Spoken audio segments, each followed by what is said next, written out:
Once you've said a lot, sure. If you want to go to most or all, then no. But there's certainly people. There's a great quote by the physicist. What's his name? Weinberg? Oh, I don't want to. Oh, I hate getting. Yeah, is that what it is? Steve Weinberg. The quote of with or without religion, good people will do good things and bad people do bad things. But for good people to do bad things, that takes religion. I'm not sure that's word for word. Almost certain it isn't. But it's important. I think it's not religion. It's much deeper than that. My beef is not with religion per se. My difference of opinion is with objective and subjective reality. Einstein said, the big question is, when you turn away, is the tree still there? And I talked to Richard Feynman about this and Murray Goman. There's a feeling that in particle physics, the experimenter effect, a lot of that stuff is distorted. I believe very strongly that there is a physical reality that my perception does not change.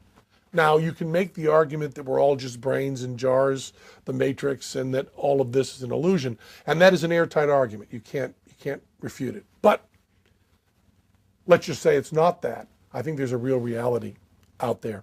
I finally feel like this is the right life, and I'm on it now. I was a bit off track for a while, here and there, not exactly knowing who I was. Now I think I know.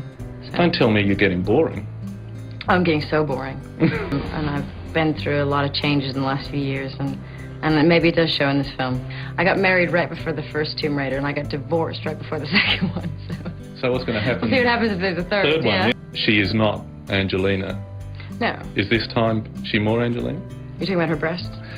I didn't bring them up at all. But I'm the one who's meant to be cheeky, and you're being cheeky to me. No, I just mean... Yeah, absolutely. Yeah, she's more me this time.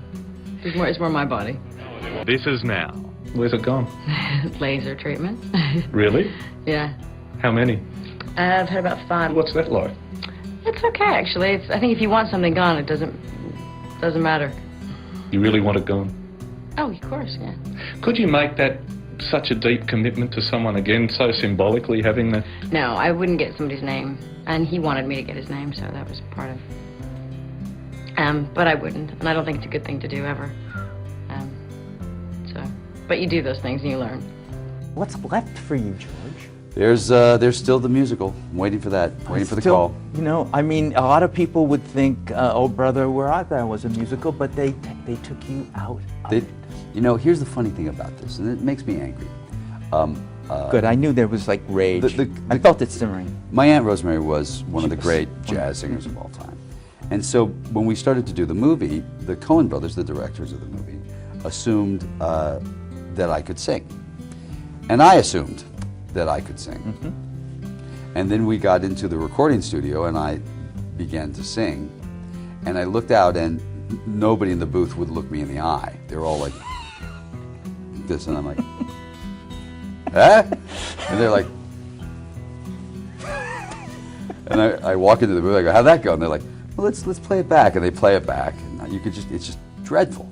It was terrible, and I'm just sitting there, and it's humiliating and it's embarrassing, but I'm not. I also want them to suffer a little too. So I was like, I think it sounds great, and they're like, and finally I said, get your guy. And before I even finished, they already had Dan Tominski in there singing for me, and that was a little embarrassing. Well, this is the great thing about being on this show, because although I've talked to you on numerous occasions, never here on this, and we don't do any show where I don't ask the guest to sing some song that is in his or her head, that means something to them. Really? It could have been an Aunt Rosemary song. It could have been, the last time I saw you, you were humming Destination Moon.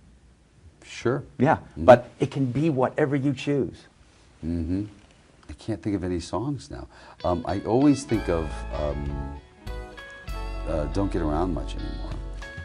That's the one I usually, when I'm with you, I think. You think that it's stuck with you, and I'm. The words were wrong. I always get the words wrong.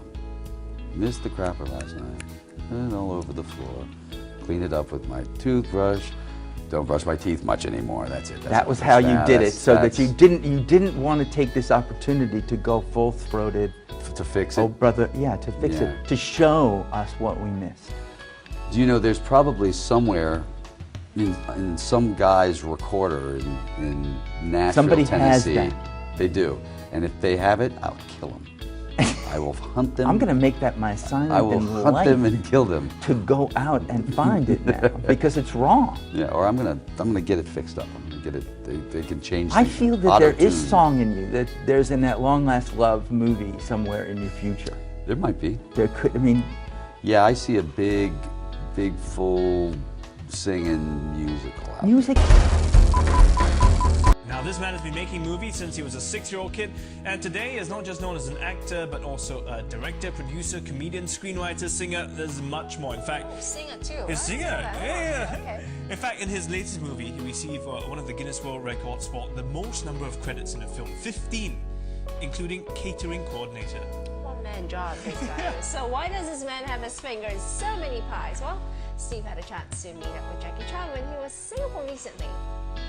You have said this is going to be your last big action film, right? Oh, you're Why? correct. Last big action movie. Honestly, I don't have to tell you how old I am. Everybody knows how old I am. I've been making a film for 52 years. I've been doing all kind of action.